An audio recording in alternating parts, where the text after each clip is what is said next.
So on Thursday morning, as everybody knows, Donald Trump came out and announced they have inked a trade deal with the United Kingdom. Prime Minister Keir Starmer, we made an agreement. What he didn't say at the time, however, was one, obviously, what's in the deal? He told us he would tell us at 10 a.m. on Thursday, so I'll get to that in a moment. But what he also didn't tell us was that in the middle of the night before, he made a panicked phone call to Keir Starmer, begging him to get this deal done immediately. Like, let's do this. We got to announce this tomorrow. It was the middle of the night over there, by the way. And so Trump basically forced them to come out with this announcement that they had reached this trade deal with America that, as Donald Trump announced at 10 a.m., really nobody knows what the hell is in it. Like, nobody. Basically, the only thing that was announced, at least in the UK, the other side of the deal, they're like, yeah, this is the end of the beginning. Meaning now we move on to actually finalizing the details, because there were no details actually worked out. And while people in the US may not have realized that because we have the worst press in the world that refuses to ask tough questions, in Britain, their press is slightly better. So when Donald Trump opened up his time on Thursday for reporters to ask him questions, a British reporter from Sky News by the name of James Matthews asked Donald Trump very directly, quote, "I'd like to ask, why Britain and why now? And you described this deal as a full and comprehensive deal, yet we've just heard from Mr. Malmer saying it's the end of the beginning. Clearly, there's much more work still to do. With respect, are you overstating the reach and significance of this deal because you're a president who needs a result at a difficult time?"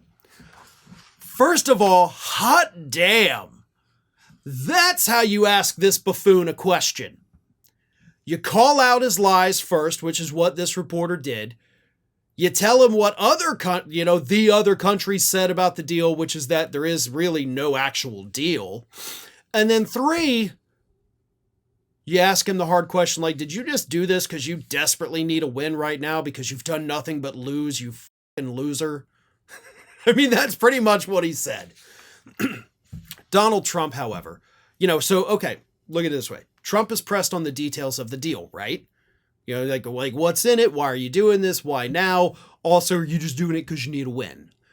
But most importantly, what's the deal? You say it's full and comprehensive, so tell us what's in it. And it was at that moment when Donald Trump, perhaps caught off guard by this reporter's very difficult question, responded in one of the most unintelligible speeches I have ever seen from Donald Trump. He spoke for minutes and minutes and minutes without interruption, without giving anything that even came close to an answer. Here is what Trump said. I'm probably not going to read it all. I don't even know that I could get through it all, but here is what Trump said. "I think that it's a great deal for both parties. It's for us. We're opened up.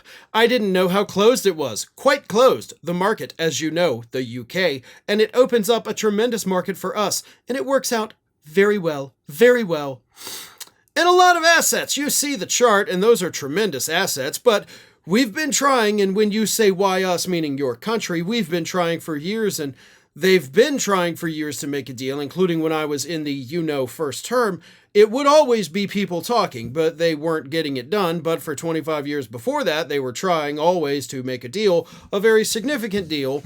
I actually, until I looked at the numbers, I didn't realize this is a very comprehensive deal. But we think we can grow it even from that. But this is the maxed out deal, not like you said it. You said it really incorrectly. This is a maxed out deal that we're going to make bigger, and we make it bigger through growth." So it's already maxed out, right? And maxed out means maxed out, cannot get bigger. And then Trump's like, but we're going to make it bigger. So somehow it's actually not maxed out, because if you can make it bigger, that means it is not backed out. And you know how we make it bigger? Growth. Yeah, that's what the genius said. By the way, you know how we make it bigger? Growth. Yeah, no shit. You know how anything gets bigger? Growth. That's literally the definition of growth. You're not making some profound statement, okay? You're not some great wordsmith that just put this out there that made people be like, oh, wow. No, you gave us the definition of growth. This man is so dumb. There's so much more. I kind of want to read it because it is a little fun. But we have tremendous assets involved. I was surprised to see how big your country is in trade. Actually, one of the biggest in technology and so many other things. It's agriculture. I really didn't know. Depending on your definition, it's from 4 to 5 to 6. That's pretty big in the world. Okay. I didn't skip anything. I didn't leave out parts. I'm not missing context. This is part of the full thing.